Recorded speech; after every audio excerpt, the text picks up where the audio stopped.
world? R.I.C.H coming right back at you. And today, we got to talk about the latest developments after Karmelo Anthony was sentenced to 35 years in the death of Austin Metcalf. And this story just got uglier because the trial is over, the sentence is in, but the pain around this case is still spilling out into the public. Karmelo's family is saying they don't believe he got a fair trial. Austin's father is speaking out with a level of anger that some people understand from a grieving parent. But some of the words he used have taken this thing to a whole different level. And now we're not just talking about a court case anymore. We're talking about grief, race, failed leadership, bad public decisions, and two families who keep making this situation worse in front of the cameras. Let me be clear, Austin Metcalf lost his life. That has to stay at the center of the conversation. But Karmelo Anthony is also 19 years old, sentenced to 35 years, and his family is now trying to explain how they believe the system failed their child. CBS reports that Karmelo's parents said they were delusional to expect a fair trial, while other reporting noted that all black prospective jurors were dismissed during jury selection. That is why this case still feels explosive even after the verdict.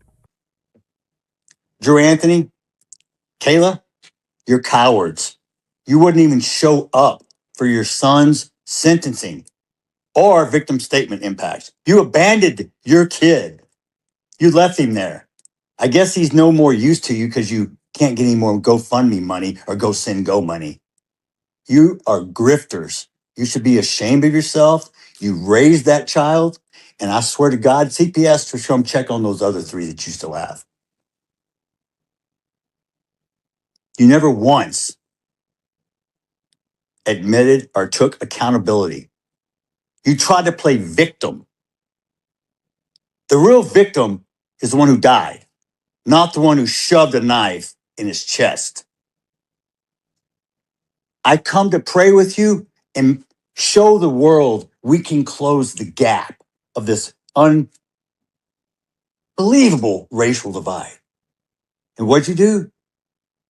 You widen the gap even further. I can understand a father being broken. I can understand a father being angry. I can understand a father feeling like no sentence is enough because his son is never coming home. But grief don't give anybody a pass to start talking crazy about a whole group of people. That's where this situation starts turning. Because when you lose a child, people will give you room. They will give you grace. They will understand that pain makes people say things from a wounded place. But once that pain starts sounding like racial resentment, now the conversation changes. And that's what people are reacting to. Austin's father had a lot of public sympathy. People saw him as a dad who lost his son in the worst way. But if the language starts moving into stereotypes, racial insults, or comments that sound like they were already sitting inside him, that sympathy can turn into questions real fast. And that's what we're seeing now. Anthony's family is also talking tonight. They believe the trial was unfair from the start. They do plan to appeal. Our Ken Molestina to continue now our team coverage. A day after the trial, Karmelo Anthony's parents, Andrew Anthony and Kayla Hayes, sat down to break their silence and to let the world know how they're feeling as their son begins his 35-year sentence for murder. Despite what a jury found, his parents dispute their son ever wanted to kill Austin Metcalf. My son is no murderer. My son didn't intend to hurt anyone. My son was defending himself. And that's what hurt so bad. His mother recounts the moment she addressed the jury and made her plea to them during the sentencing phase. To have mercy on my son. That's what I told the jury. I know they had their minds made up already. So, I mean, really wasn't much I could say to change their mind.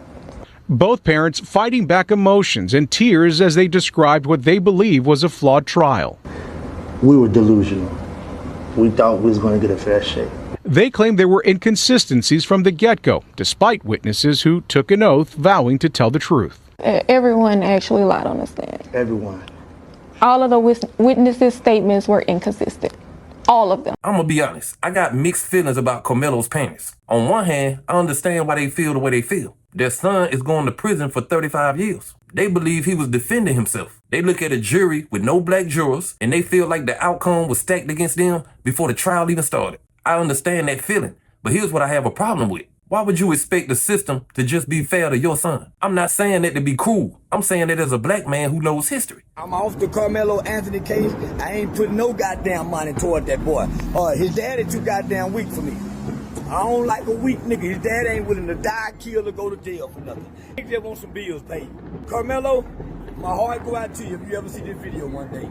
Nigga, I'd rather stand with the Jeff Metcalf nigga than I would with Karmelo daddy. Nigga is weak, dockside, and subservient. I ain't standing with no weak-ass black man, nigga. I'm off the case. I'm sending the money back. Go get them weak-ass nigga Benjamin Crump here. If you believe the system is capable of being unfair, then why would you not move like your son's life depended on having the strongest defense possible? I don't know exactly how every dollar was spent. I'm not going to claim something I can't prove. But from the outside looking in, there are real questions. This, for all extensive purposes, was a piss-poor defense.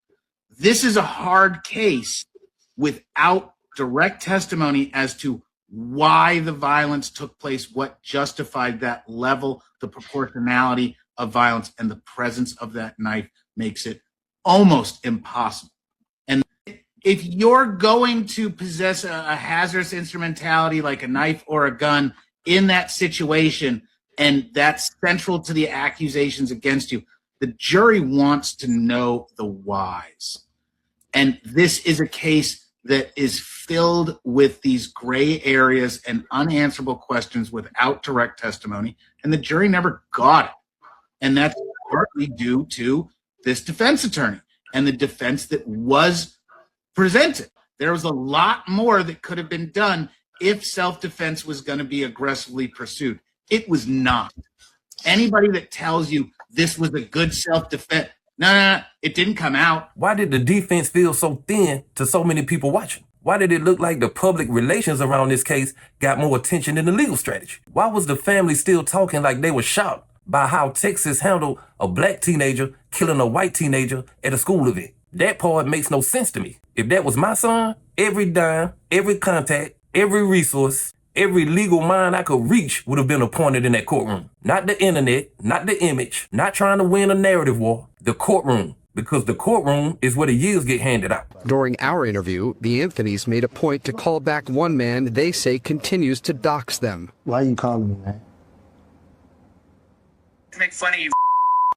I don't understand this move either. If somebody is racist, harassing you, and sending death threats, why are you calling them for content or proof? Who does that help? I understand wanting to show people what your family is dealing with. I understand wanting the public to see the hate that's been coming your way. But when your son is facing the rest of his life in prison, every move has to be strategic. You cannot be out here chasing internet moments while your child needs legal warfare. That's why I keep coming back to the father. And let me say this carefully, because I'm not saying a woman can't speak for the family. Of course she can. But in a case like this, the public needed to see strong, focused, disciplined fatherhood around Karmelo. Not just emotion, not just reaction, not just phone calls and press moments. I'm talking about a father who looks like he is directing the family's energy towards saving the life of his son, not just responding to everything the internet throws at him. From the outside, it looked like too much bystanding and not enough command. That may sound harsh, but this is a harsh situation. Karmelo got 35 years. At some point, the family has to ask if the strategy matched the stakes. Poor boy is fixing to experience a life that I would not wish upon anyone. Austin Metcalf's father, Jeff, called Anthony's sentencing bittersweet. What it boils down to for me is this. Austin will never walk through that door again and never give me a hug. The case drew national attention, prompting protests in support of both teens. And both families involved say they've received threats. This morning, I've had multiple emails, texts, threatening me, calling me all sorts of names. This is where Jeff Metcalf's story gets complicated. He has said he tried to make peace, and maybe in his mind, he did. Maybe he believes he was trying to show up as a grieving father who wanted some kind of human moment with the other family. But then you look at what happened at that first press conference. When he showed up, Karmelo's family clearly did not receive it the way he intended. They saw it as intrusion. They saw it as him entering their moment. And because this case was already so charged, that moment turned into another public explosion. If you take a look at your screen now, what you are looking at is video of Jeff Metcalf being escorted out of the co-working space where the Next Gen Action Network's office is by Dallas Police. You see that there.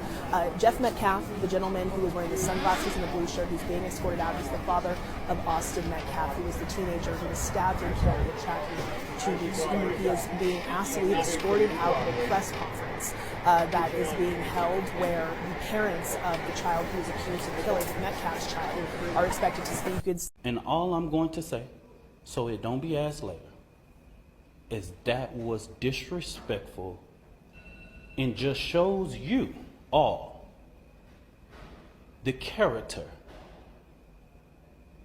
who was not invited. He knows that it's inappropriate to be near this family, but he did it.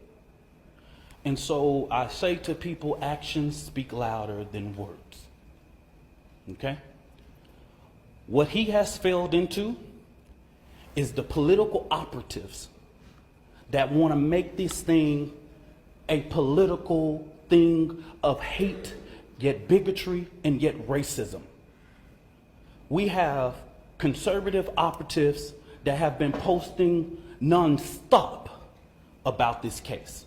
I think both sides misread the moment. If Jeff really went there trying to show peace, he had to understand that Karmelo's family may not be ready to receive him in that setting. And if Karmelo's family wanted the public to see them as serious and grounded, that moment needed to be handled with more control. But this case has never had enough control around it. And that is how we get to the next part. Because after sentencing, Jeff Metcalf started speaking in a way people saw as racist. That changed the temperature of the whole story.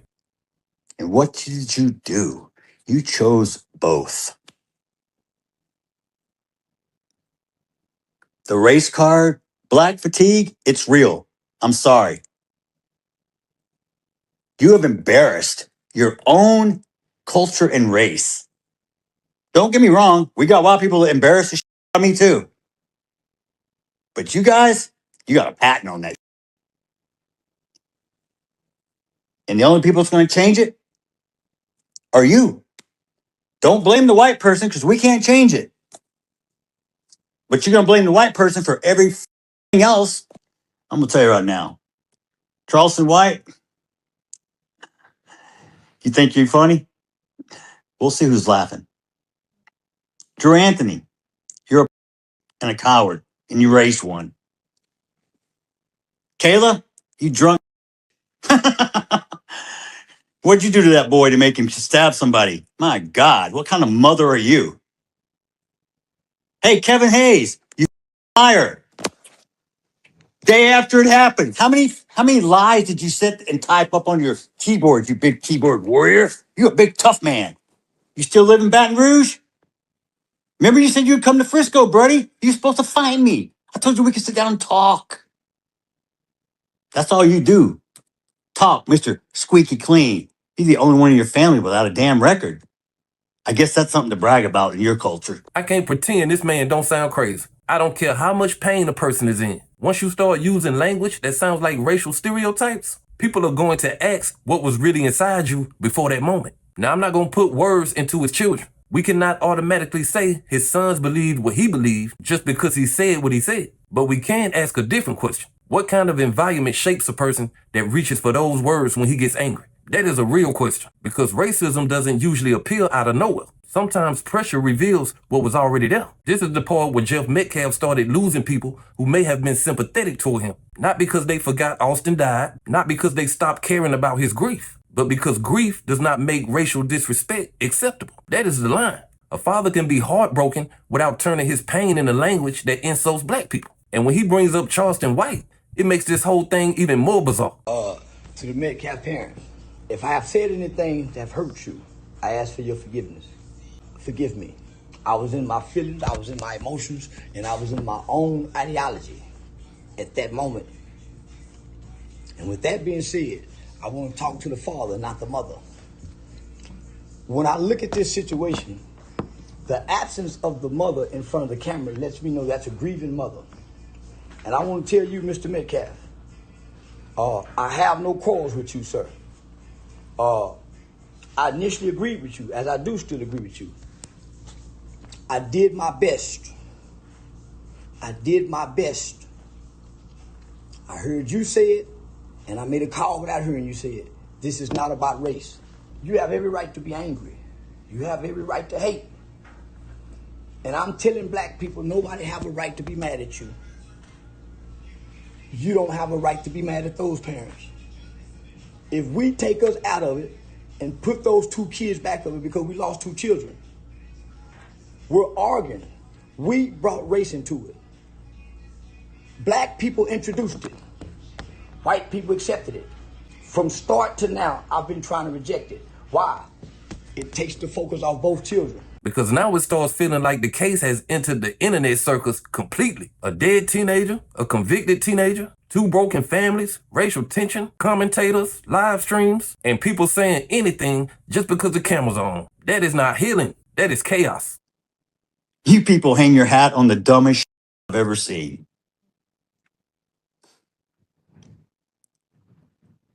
Let me make one up. Y'all can let me make something racist up so y'all can go viral. I got a new name for Mello, okay? Because he was such this little boy y'all were trying to portray. How about Watermelon Felon? How's that one strike you? I hope he enjoyed his first night in that cell last night. Because he's going to have many nights to think about what the he did. I forgave him, so I don't carry the hate and the anger. How poetic justice is served. You just threw up a big softball and knocked it out of the park. Thank you for making it so easy for me. So you can live with your lie if you want to, but my truth is forever. Just like the fact your son is a convict and a killer. Forever.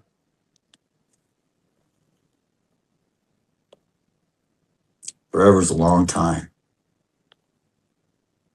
What's your master plan, Mr. Anthony?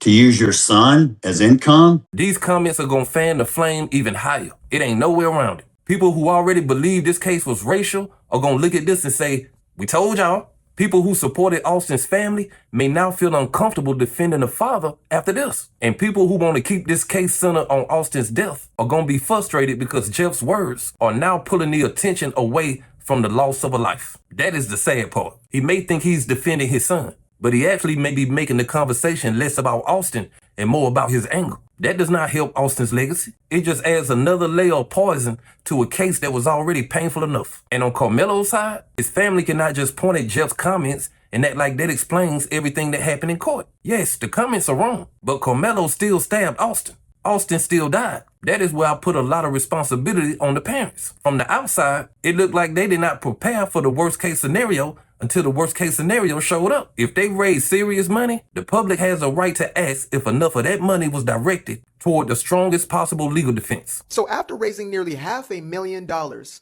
the Anthony family has now officially, this is not allegedly, made a statement as far as where that money is going to go. Now, some of y'all out there were criticizing individuals like myself who called out the simple fact that they were indeed not only using this money for legal reasons, or at least as they first expressed, this money will not be used for legal reasons. That was the family who said this, right? Y'all called us the liars. You called us fake news and propagandists. Okay, well, let's read a couple words from the family themselves, shall we? Purpose of the fund. While legal defense is a critical part of this journey, we want to make it clear that this fund is not solely dedicated to legal expenses. Whoa. No.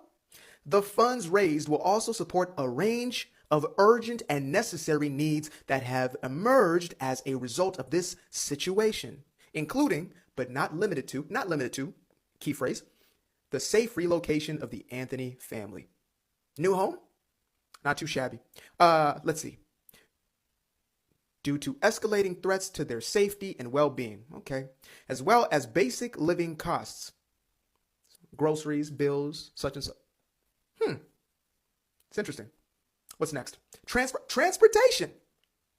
Wouldn't happen to be a brand new Cadillac with that. And I'm not saying the money was misused. I'm saying when your son gets 35 years, every decision gets re-examined. And the way Karmelo's father said he really thought he would get a fair trial, that still bothers me. Not because fairness is wrong to want, but because hope is not a strategy. When your black son is facing a murder charge in Texas involving a white victim, you do not walk in hoping the system will be fair. You walk in prepared for the possibility that it won't be. That means you over-prepare. You get the best defense you can get. You control the public message. You make every move about the courtroom, not proving points online. Because once the judge gives you that sentence, the internet can't undo it. Karmelo Anthony should not be starting a 35-year sentence. Jeff Metcalf should not be online saying things that make people question what's in his heart. Karmelo's parents should not be looking back, wondering if they were delusional to expect fairness after their son has already been convicted. But this is where we are. Austin lost his life, Karmelo lost his freedom, and two families are still bleeding in public. And now racial comments, press conferences, phone calls, and bad decisions are keeping the wound open for everybody to watch. That is not just drama. That is damage. But hey, that's just my opinion. What's yours? Like, comment, subscribe. Establish Rich. I'll be back with another one. Peace.